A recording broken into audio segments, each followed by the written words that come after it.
নজর রাখবো আবহাওয়ার খবরে। আবহাওয়া দফতরের পূর্বাভাস অনুযায়ী আজ সোমবার ২ পরগনা, পূর্ব পশ্চিম মেদিনীপুর জেলাতে বজ্রবিদ্যুৎ সহ হালকা থেকে মাঝারি বৃষ্টিপাতের সম্ভাবনা রয়েছে। আজ রাতে ও মঙ্গলবার সকালে ছট পুজোর দিন বৃষ্টির সামান্য সম্ভাবনা আছে। দক্ষিণবঙ্গের প্রায় সব জেলাতেই বজ্রবিদ্যুৎ সহ বৃষ্টির পূর্বাভাস রয়েছে। মঙ্গলবার দক্ষিণ ২৪ পরগনা ও পূর্ব মেদিনীপুরে ভারী বৃষ্টির সতর্কতা। পাশাপাশি উপকূল ও উপকূল সংলগ্ন জেলাগুলিতে ৩০ থেকে ৫০ কিলোমিটার বেগে দমকা হাওয়া বইতে পারে।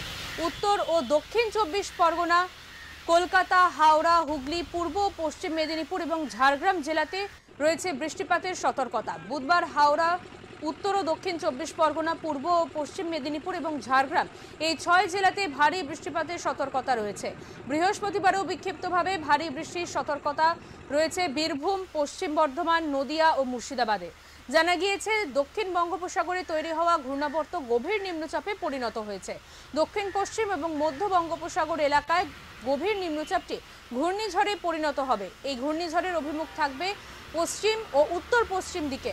এই ঘূর্ণিঝড়ের নাম মান্থা, যা নাম দিয়েছে থাইল্যান্ড, এর অর্থ মন্থন। মঙ্গলবার সন্ধ্যায় শক্তিশালী ঘূর্ণিঝড় মান্থা ল্যান্ডফল করবে কাঁকিনাড়াতে, অন্ধ্রপ্রদেশের উপকূলের কাঁকিনাড়াতে।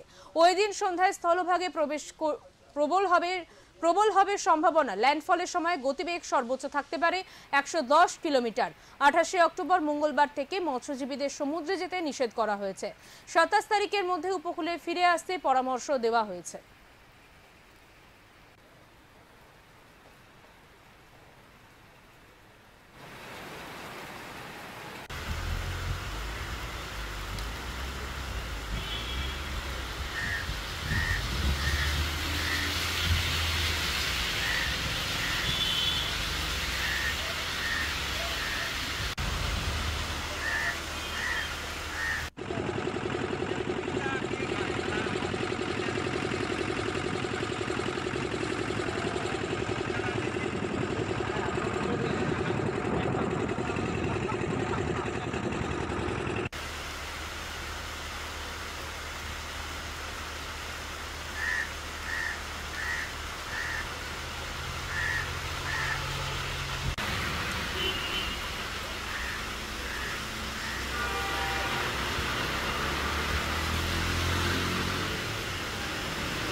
দক্ষিণবঙ্গের পাশাপাশি উত্তরবঙ্গে শনিবার এবং রবিবার বজ্রবিদ্যুৎ সহ বৃষ্টিপাতের সম্ভাবনা রয়েছে। উত্তরবঙ্গে মেঘলা আকাশ, বজ্রবিদ্যুৎ সহ হালকা থেকে মাঝারি বৃষ্টির পূর্বাভাস রয়েছে। যেমন দার্জিলিং, কালিম্পং, জলপাইগুড়ি, আলিপুরদুয়ার জেলাতে বৃষ্টির সম্ভাবনা সবথেকে বেশি। উত্তরবঙ্গে সোমবার থেকে বুধবার পর্যন্ত বৃষ্টিপাতের সম্ভাবনা কমবে।